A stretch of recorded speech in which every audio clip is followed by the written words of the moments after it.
औज़ुबिल्लाहिमिनश्शैतानिर्रजीम बिस्मिल्लाहिर्रहमानिर्रहीम रब्बिश्रह ली सदरी व यस्सिर ली अमरी वहलुल उक़दतम मिन लिसानी यफ़क़हू क़ौली। अस्सलाम वालेकुम मेरे प्यारे नाज़रीन, उम्मीद है कि आप खैरियत से होंगे। अल्लाह ताला आपको हमेशा अपनी हिफ्ज़-ओ-अमान में रखें। अल्लाह ताला आपको ज़िंदगी में बहुत सारी आसानियाँ दें। अल्लाह पाक ज़िंदगी में कभी कोई दुख तकलीफ़ ना दे। अपनी दुआ में प्लीज़ मुझे भी याद रखिएगा, और अगर आप पसंद करते हैं तो मेरे चैनल को प्लीज़ सब्सक्राइब करिएगा। आज मैं आपको नमाज के मतलब ही बता रही हूँ। मैंने काफ़ी सारी नमाज के मतलब बताई हैं, लेकिन इतनी हदीस आई हैं नमाज के लिए कि जितनी दफ़ा भी इसका लेक्चर दिया जाए ना, ये कम है।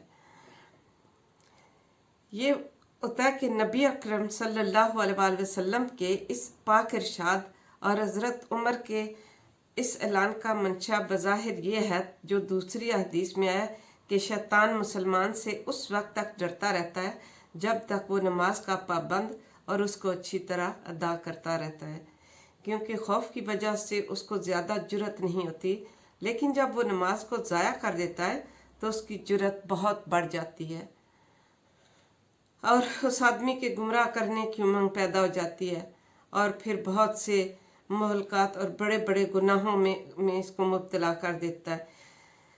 ये हज़ूर नबी अकरम सल्लल्लाहु अलैहि वसल्लम का इरशाद है कि बदतरीन चोरी करने वाला शख्स वो है जो नमाज से भी चोरी कर ले। सहाबा इकराम बड़े परेशान हुए।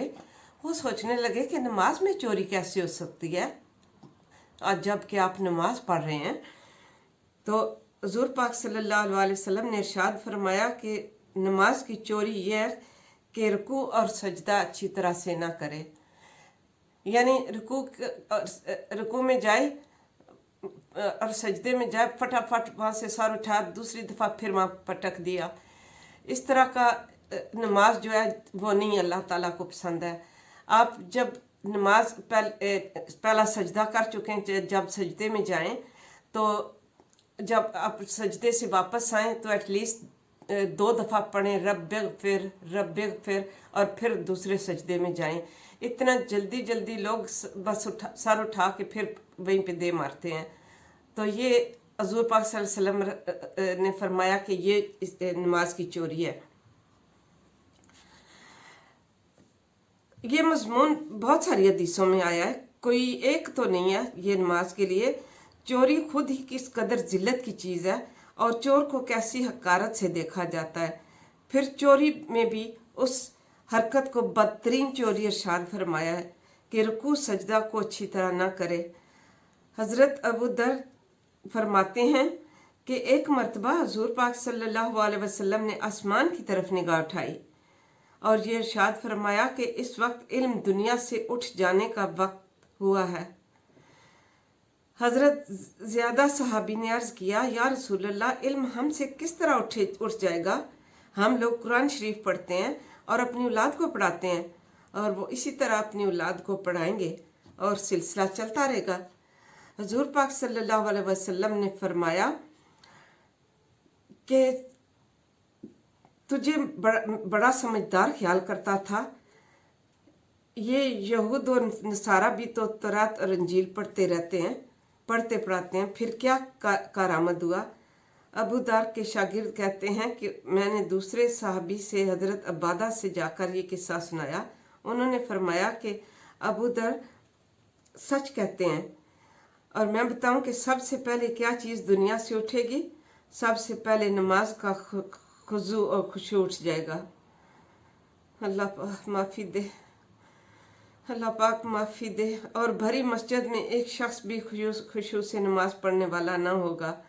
सिर्फ बस इसलिए होगा कि नमाज पढ़ने आया, फटाफट पढ़ा, भागम भाग के कोई काम है करना है, उसी में ध्यान लगा हुआ है, और वो फॉर्मेलिटी पूरी करके भागने के चक्कर में है।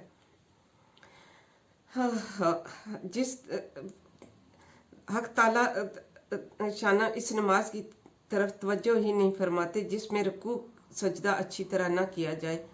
एक हदीस में इरशाद नबवी है कि आदमी 60 वर्ष तक नमाज पढ़ता है, मगर एक नमाज भी कबूल नहीं होती कि कभी रुकू अच्छी तरह करता है तो सजदा पूरा नहीं करता, सजदा करता है तो रुकू पूरा नहीं करता।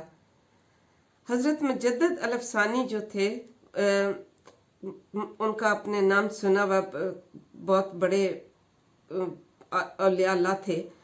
अपने मुकातिब के खतूत में नमाज के एहतमाम पर बहुत ज़ोर दिया और बहुत से ग्रामी नामों में मुख्तलिफ मज़ामीन पर बहस फरमाई। एक ग्रामी नामे में ये एक ख़त में ये फरमाते हैं कि सजदा में हाथ की उंगलियों को मिलाने का और रुकू में उंगलियों को अलग करने का एहतमाम भी ज़रूरी है।